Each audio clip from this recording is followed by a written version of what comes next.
If there's anyone in the world right now who deserves to be more saltier than an Auntie Anne pretzel, it would definitely be Rose McGowan. Reason being, well, first off, you see that it's a picture of Rose McGowan next to Harvey Weinstein. Of course, these are two different pictures. They're not actually together.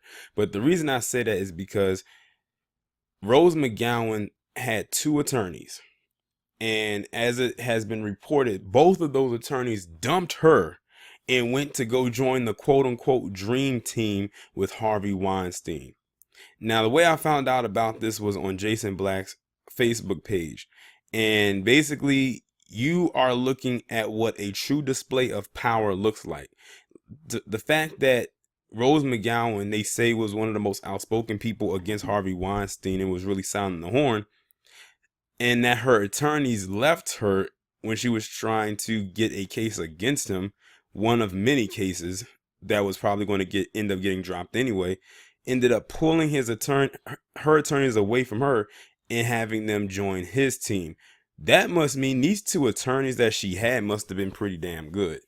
Or he did that, or he paid them to leave her so she wouldn't take him to court. Either way, now Rose McGowan is stranded. And to be honest, I don't feel bad for her because Rose McGowan has done and said some shady things in the past. So this is just more karma coming her way. But it just shows you right there that when there's a little bit of, or maybe a lot of money involved, when you know you get them palms greased, people will do anything for a quick buck. And that also shows you right there that Rose McGowan probably wasn't hitting their pockets the way, or I should say lining their pockets the way that they had wanted. So I'm going to go ahead and read this article coming from Yahoo Entertainment. Rose McGowan's drama with Harvey Weinstein continues. On Wednesday, it was revealed that two attorneys who represented the actress, one of the most outspoken Weinstein accusers, have joined Weinstein's legal quote-unquote dream team as he fights rape charges. Jose Baez and Ronald Sullivan, who defended the actress in her 2017 drug case, which was resolved via a plea deal earlier this month, are now Team Weinstein. McGowan had publicly accused Weinstein of planting the drugs in her wallet, which was left on an airplane. And the fact that he did this right here lets me know he probably most likely did it. McGowan, who reached a $100,000 settlement with Weinstein in 1997 after she claimed he raped her, spoke out about the major conflict of interest in an interview with the Daily Beast. She also tweeted considering their long history, including allegations Weinstein used the spies to track and discredit her, she's not even surprised by the level of fuckery going on. This is a major conflict of interest, but I knew there was shadiness going on behind the scenes. This is why my case didn't go to trial. My instinct was my lawyers had been bought off. I thought Harvey would get to them behind the scenes and I wouldn't have fair representation. McGowan also said that she asked Baez, who also represented Casey Anthony, who had been accused in the death of her daughter, which I to this day still believe she killed her daughter, if he would ever work with Harvey. She expressed her fear that he would be bought off while representing me. McGowan said Baez, who got an acquittal for Anthony on murder, manslaughter, and abuse charges, replied, "I don't like to lose." That right there is another reason why Harvey Weinstein had to buy him off, because he got off a person who I truly believe was a murderer.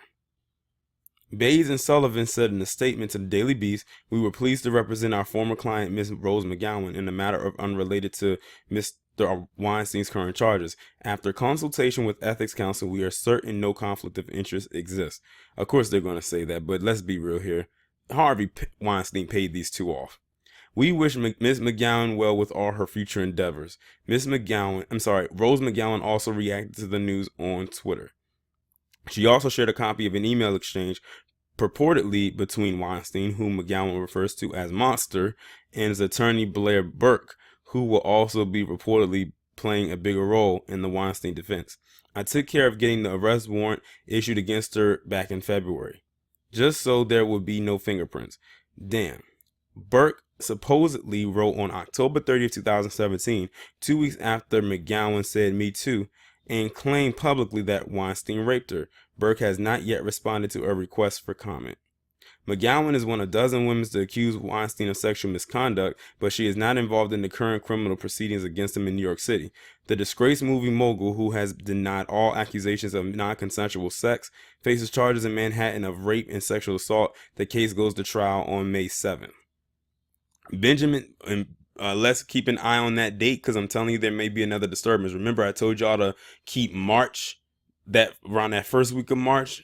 Keep an eye on that because of the thing that's going on with Ashley Judd, because I think they're supposed to go back to court again for that. And now keep an eye out for May 7th. There's going to be I'm telling you, there's probably going to be another distraction. Benjamin Brafman had been representing Weinstein, but they parted ways last week. Also part of Weinstein's new dream team is attorney Pamela Mackey, who represented Kobe Bryant when he was accused of rape in Duncan Levin. So you see the pattern here. Harvey Weinstein is paying off people or getting people on his side that have been successful in high profile cases. You just heard two of them. One with the Kobe Bryant thing, which I truly believe he didn't even do. And then Casey Anthony, which I wholeheartedly believe she actually did. And that's the end of the article.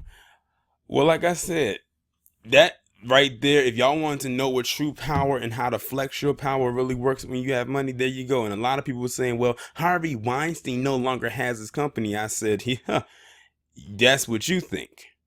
I said, for a guy that doesn't have his company anymore, he sure has a lot of influence and still has a lot of money to pull off something like this. So to all them people that saying Harvey Weinstein don't have this, don't have that, y'all may need to really examine what just happened. The guy has it.